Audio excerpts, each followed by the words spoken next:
Si tu me suis sur Instagram, tu dois savoir que je travaille énormément sur iPad pour mes projets pro et perso et je me suis dit que j'allais te montrer les bases du lettering sur iPad sur l'application Procreate. Donc c'est une vidéo plutôt adaptée aux débutants mais ça peut toujours faire du bien de revoir les bases même si on s'y connaît déjà un petit peu. Si tu es nouveau ici, je suis Alexia Davenport, je suis lettering artiste et je poste du contenu sur mon blog et YouTube pour apprendre le lettering, la calligraphie et d'autres trucs sympas.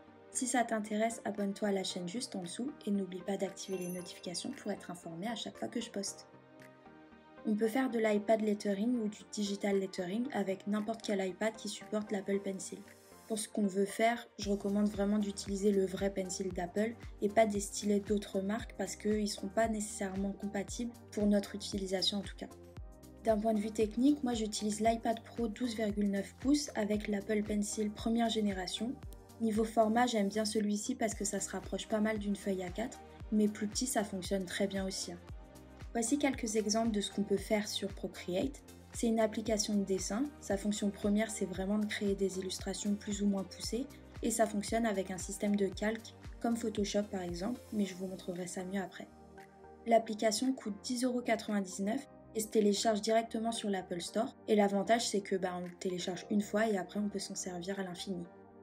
Quand on ouvre l'application, on arrive sur une galerie avec tous les documents qu'on a créés. On peut les déplacer, les renommer, créer des dossiers pour mettre un peu d'ordre. Eux, ils appellent ça des piles.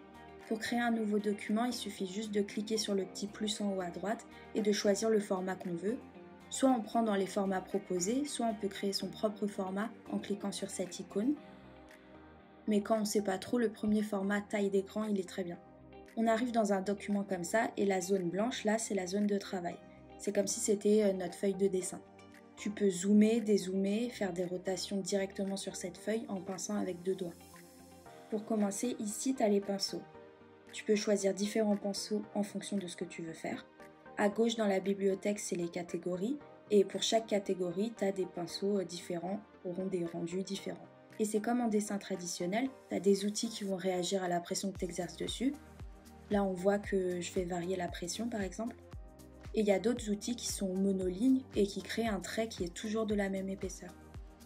Quand tu as choisi un pinceau, tu peux régler la taille ici et l'opacité ici. Mais dans l'ensemble, je te recommande quand même de toujours travailler avec l'opacité à 100% parce que tu peux réduire par la suite l'opacité et que si tu la règles dès le départ, tu pourras plus la modifier après. Ensuite, ici, on a l'outil gomme qui sert à effacer nos traits. Le principe c'est le même que pour les pinceaux, tu peux choisir différentes formes et régler la taille et l'opacité sur le côté si tu veux. Ensuite juste ici on a le panneau des calques. Donc comme je te disais, Procreate fonctionne comme Photoshop, c'est-à-dire avec un système de calques. Les calques, tu peux les imaginer comme des feuilles transparentes qui se superposent et ça te permet de placer différents éléments sur différents calques. En cochant ou décochant la case, tu masques ou tu révèles le calque et en restant appuyé dessus, tu peux les déplacer les uns par rapport aux autres. La position du calque dans le panneau détermine qui est au-dessus de qui. C'est comme un burger en gros. Là, on voit que le fromage est au-dessus du steak, mais en dessous de la salade. Putain, je dis n'importe quoi. Et tout à droite, c'est le panneau des couleurs. Tu peux sélectionner la couleur de ton pinceau directement sur le disque chromatique ou renseigner le code hexadécimal ici.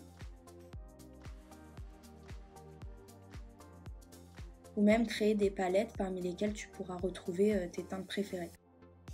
Ensuite, en haut, on a différentes icônes. Pour commencer, le panneau Action. Ce qui peut t'aider dans l'immédiat, ça peut être dans l'onglet Toile de cocher Guide de dessin et ça t'ajoute des lignes pour écrire droit par exemple. Mais c'est des lignes qui sont complètement virtuelles, elles n'apparaissent pas réellement sur le dessin, c'est vraiment juste un guide. Ensuite, dans le panneau partagé, c'est ce qui va te permettre d'exporter ton dessin. Tu vas pouvoir choisir entre différents formats en fonction de ton utilisation. Tu peux l'exporter en PSD pour venir intervenir plus loin sur Photoshop si tu as Photoshop. Tu as vraiment le choix là-dessus. Dans l'icône d'à côté, ce qui peut t'intéresser pour l'instant, ça va être la fonction flou gaussien qui permet de créer un flou gaussien. Par exemple, si tu crées un fond de couleur comme ça et que tu veux que les couleurs se fondent, donc tu crées le fond et ensuite ajustement flou gaussien calque et tu fais glisser pour ajuster le flou en fonction de ton envie. Ensuite tu peux venir écrire des choses dessus avec une couleur qui contraste par exemple, et surtout sur un nouveau calque. Une autre technique cool que tu peux utiliser, c'est de mettre ce fond à l'intérieur de la lettre. Pour ça, il faut t'assurer que le lettrage est sur un calque séparé du fond et tu places le fond au-dessus du lettrage dans le panneau des calques. Ensuite, tu cliques sur le calque de fond, puis sur masque d'écrêtage et boum. D'ailleurs, en parlant de raccourcis, je vais t'en montrer quelques-uns. D'abord, le meilleur, celui pour quand on a raté. Tu peux soit cliquer sur la petite flèche en arrière pour le supprimer, soit taper avec 2 doigts sur ton écran. Et pareil pour le rétablir, soit avec la flèche vers l'avant, soit avec 3 doigts. Si tu veux attraper une couleur de ta toile, tu peux soit cliquer sur le carré là sur le côté et le glisser vers l'endroit où tu veux sélectionner la couleur, soit tu peux appuyer longtemps avec un doigt et aller chercher la couleur que tu veux. Et pour finir, ça fait déjà beaucoup d'infos, 2 petites techniques de l'arnaque que j'adore. D'abord la streamline, donc c'est une fonction qui va venir lisser ton trait. Par exemple, sans streamline, on voit que le trait il est un petit peu tremblant. Et en cliquant sur le pinceau, on a accès à plein de paramètres, dont la streamline. Et si on règle ça, ça va vraiment super lisser le trait. En vrai, ça altère un petit peu le tracé de départ, donc je suggère de le laisser entre 50 et 70% max pour que ça dénature pas complètement le lettrage. Et la dernière fonction cool pour aujourd'hui, c'est les formes automatiques. En gros, tu fais un cercle moche, et si tu restes appuyé à la fin de ton cercle avec ton stylet, ça va finir par se corriger tout seul et devenir une ellipse parfaite. Et si en plus de ça, tu appuies avec ton doigt sur l'écran en même temps, ça fait un cercle parfait dont tu peux faire varier la taille comme tu veux. Pareil pour un trait droit, je trace un trait vite fait et en laissant appuyer à la fin, ça devient une ligne parfaite. Et si je pose mon doigt en même temps, il va se caler parfaitement verticalement, horizontalement ou à des angles intermédiaires. Bon, maintenant que tu sais tout ça, tu vas pouvoir t'entraîner à la calligraphie sur iPad comme tu le ferais avec du brush lettering. Pour ça, tu peux télécharger ma petite fiche d'entraînement au trait de base grâce au lien en description et faire les exercices directement sur iPad. Pour ça, il faut ouvrir la fiche en cliquant sur Importer ou Photo dans la galerie, ça dépend d'où tu as enregistré la fiche au moment de la télécharger. Ensuite, tu crées un nouveau calque par-dessus le modèle et tu choisis un pinceau qui réagit à la pression, par exemple dans calligraphie, le pinceau script. Puis tu repasses sur les traits pour t'y habituer. Et si t'as aucune idée de comment fonctionne la calligraphie, les variations de pression, les traits de base, tout ça, je te recommande de regarder cette vidéo et de travailler sur la fiche par la suite.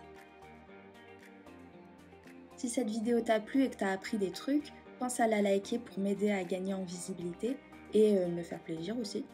Et à commenter, à t'abonner à la chaîne pour d'autres contenus lettering et calligraphie sans prise de tête.